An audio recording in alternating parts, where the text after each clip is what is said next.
was in between that. It was that my whatever I got from Prof X that Jeremiah used in winning the case in court. But they had the case of baby testimony that nearly brought his church down. Everybody it's a case of a missing child in his church. The woman you are seeing here is Doris Ogola, pretending to cry. This was the day she interrogated Ruth Matthew. This was the same day she held the mother of a missing child hostage, along with her 3 children. When I say hostage, I'll explain exactly what I mean. This was the day the entire case of the missing baby testimony was destroyed. Let me allow you to watch the full video so you can understand the context. After that, I will explain everything in detail.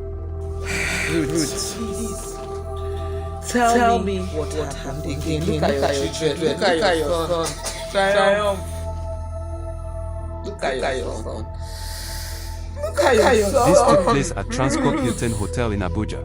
Doris Ogola booked about 4 hotel rooms for Ruth Matthew and her 3 children. She lured them there with the intention of breaking them apart emotionally and mentally. This was the very day they arrived at the hotel. This woman you are seeing is Ruth Matthew. For those who do not know her story, this has been her condition her entire life. She cannot walk. She has always been on a wheelchair. This is the woman Doris Ogola was paid to humiliate. She was paid to interrogate her. She is the mother of the missing baby testimony. Tell me, how does a normal human being go this far to destroy a woman like this? What kind of person raises a hand to slap a woman in this condition? The earlier video you watched shows Doris Ogola interrogating Ruth Matthew and her children. Please, I'm sorry for that.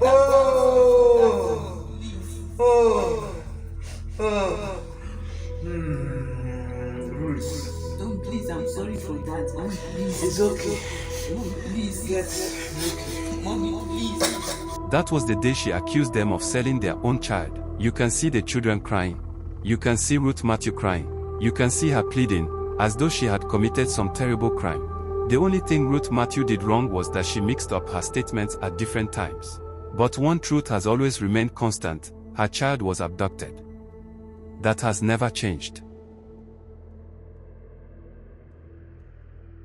Doris Ogola capitalized on the fact that this grieving mother was inconsistent at some points, due to trauma, pressure, and emotional distress. Those small inconsistencies were compiled and presented to the court as proof that Ruth Matthew was lying about her missing baby. I need you to understand this one thing. The recordings sent to the court were these recordings, the recordings of Doris Ogola interrogating Ruth Matthew and her children. She spent about 5 days with Ruth Matthew at Transcorp Hotel, interrogating her and interrogating her children, some of them minors, searching for weaknesses, searching for inconsistencies. This was a grieving mother of a missing child, subjected to relentless interrogation until she finally broke. And when she broke, she mixed up parts of her testimony. Those mixed statements completed Doris Ogola's project. After receiving 45 million naira from Chris Okafor, Doris Ogola concluded, together with her associates, that Ruth Matthew was lying and that her case had no merit. She then submitted those recordings, obtained under duress, to the court. The court relied on those recordings to label Ruth Matthew as untruthful. But the baby is still missing. I do not understand how the court overlooked the central issue, the missing child. What the mother said under pressure should not have been used as conclusive proof that the baby was never abducted. The proof that the baby existed is clear. The birth records exist. So how did the court rule that the baby was not missing? How did the court rule that there was no abduction? Because Doris Ogola submitted conflicting testimonies obtained under duress. That was her role. She single-handedly obstructed justice for this child, together with her aide, Chris Okafor. They did everything possible to ensure that justice was never served. It is deeply sad that we have women like Doris Ogola in our society, women who go this far to destroy innocent lives. How does she sleep at night knowing that a child is missing? Knowing that a boy is growing up somewhere without knowing his parents, his mother, or his brothers. All because of 45 million naira.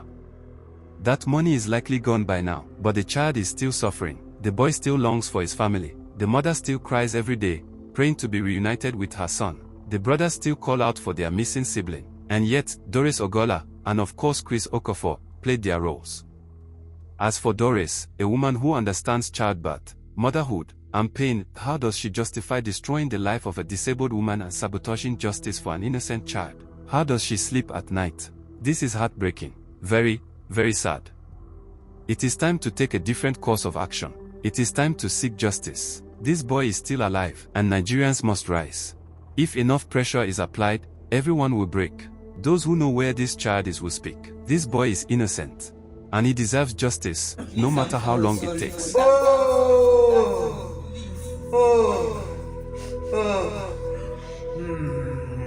Ruth. Don't, please, I'm sorry for that. Please. It's okay. Mom, please. Yes, it's okay. Mommy, please.